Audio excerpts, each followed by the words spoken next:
Hello ladies and gentlemen, and welcome back to another video.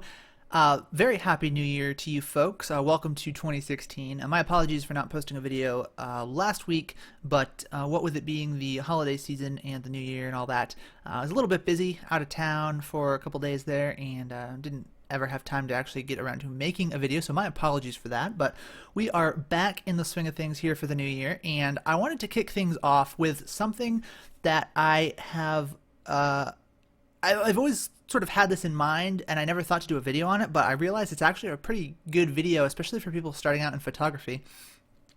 And that is to go over a couple of my favorite budget lenses that are not so expensive you're going to have to sell a kidney for them, but they are really just fantastic image quality and really just fantastic quality for the money.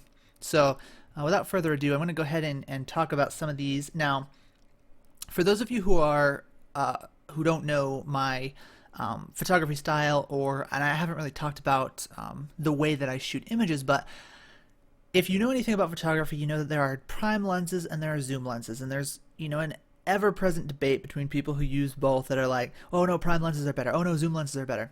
The fact of the matter is, each lens has a purpose, and you use it for that purpose. So if you need versatility, you go with the zoom. If you need, a little bit maybe sharper image quality or perhaps a lower aperture, you go with a prime. There isn't really a winner in the prime versus zoom war. However, I do tend to shoot prime. I actually do not personally own a zoom lens, so I am definitely a prime lens shooter. And when I was first getting into photography, my dad had a 28mm lens, prime, that I would use. I bought my camera body with no kit lens, so it was cheaper, and I convinced my dad to let me use his 28mm as my main lens. So I shot with that for probably 6 or 7 months, almost exclusively, and I used this. I've used it professionally for wedding shoots, and it just works fantastically, and I have it right here. This little guy is the first on my list of 3 budget prime lenses that are fantastic quality, but they're not going to bankrupt you. This one is the most expensive. It is the 28mm f1.8 from Canon, and forgive me for looking off to the side. I have the B&H pages up for these. Now, I did look up these lenses on B&H Photo, and I looked at the new prices. So this one is listed at $509. Now, I would say that is probably more than you should spend on this lens. It's worth $509, but given the fact that it's been around for a little while, and you could probably find it on the used market for, I don't know, $300 maybe. I haven't looked, but it's definitely worth $509 if you have $500. It's definitely worth it, but I would definitely recommend looking around on eBay and Craigslist and making sure you can't find it for cheaper somewhere else, or even Amazon, or perhaps refurbished through Canon. You could probably get it pretty cheap. But this is definitely it's the most expensive in my trio here, and like I said, I do not own this lens. This is my dad's. I'm just using it for the video. I actually ended up getting my own 28mm solution for my own photography now, so I don't have to use this one, but I definitely would recommend this lens. If I ended up buying the 24mm, if I owned this lens, I would not have upgraded to the 24mm. This is a perfectly adequate lens. I would say this is a professional quality lens. It only goes to 1.8, but honestly, that's pretty good. That's pretty fast. The only time you're going to go past 1.8 is if you want really shallow depth of field and you're doing maybe portraiture, which you're not probably going to do with a 28 anyways. So I can't say enough good things about this lens. It's fantastic. Highly recommend it. And again, it's $509 new. That's expensive, but compared to some of the L lenses that are out there for Canon, it's hard to beat. It's really hard to beat.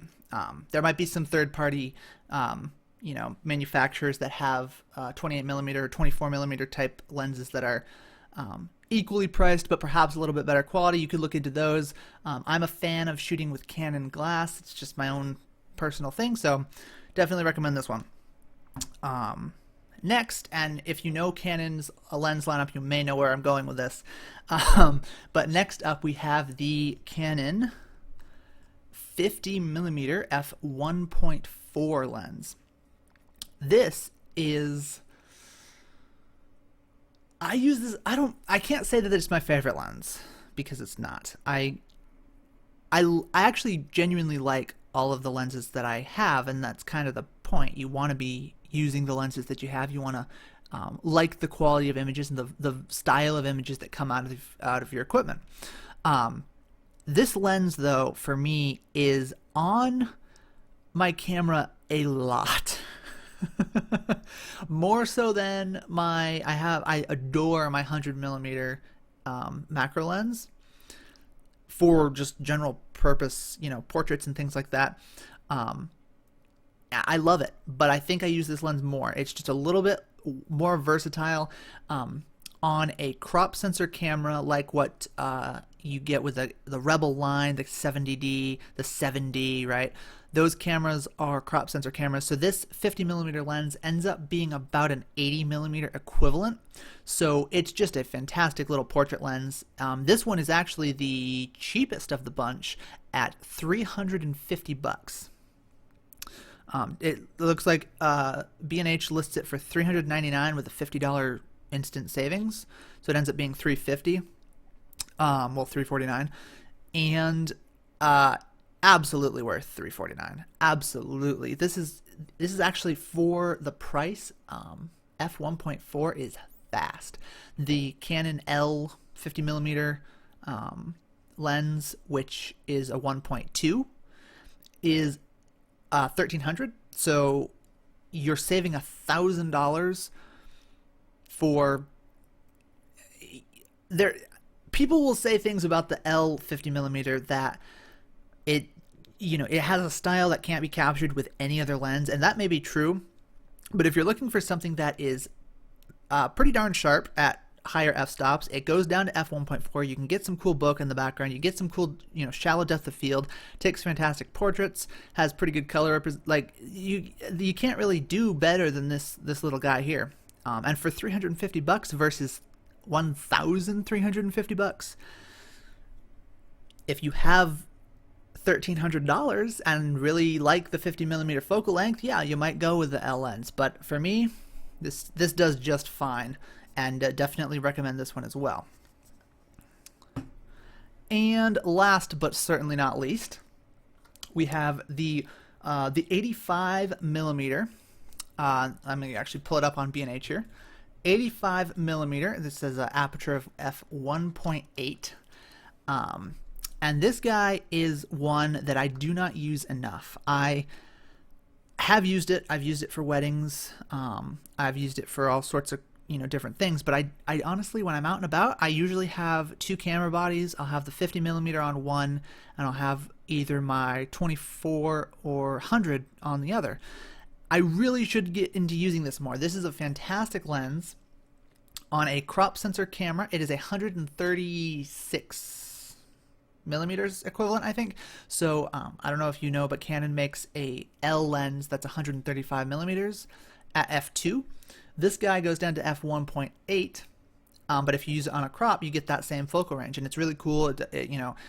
It's a good portrait lens. It's a good short telephoto lens, and even on a full frame, 85 is a really solid portrait focal length. I wish I could say more about this lens. I honestly haven't used it as much. I usually just use my 100 instead of this one, but I might start using this one. I might take this out and about, do some street photography in the next couple of weeks with it, depending on what time I get. But yeah, this is a really nice lens, really good image quality out of it as well, and it also goes down to 1.8, which is again, it's not insanely fast like the 85mm f1.2 from Canon. But if we do a quick price comparison, let's see, f1.2 L from, I'll just do B&H also. So if you order through B&H, you can buy this lens, the 85mm f1.8, for $370. Or you can buy the f1.2L lens for $2,000. So, yeah. I'm gonna go ahead and stick with my little baby here, the 85-1.8. I'll take that extra, what's the difference there? If we just round up to 400, you get, $1,600.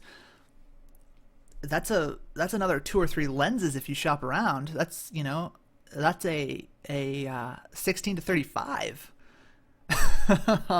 zoom f2.8. Anyways, this is a good lens too. So my point being, I don't know if I can get all of these in frame.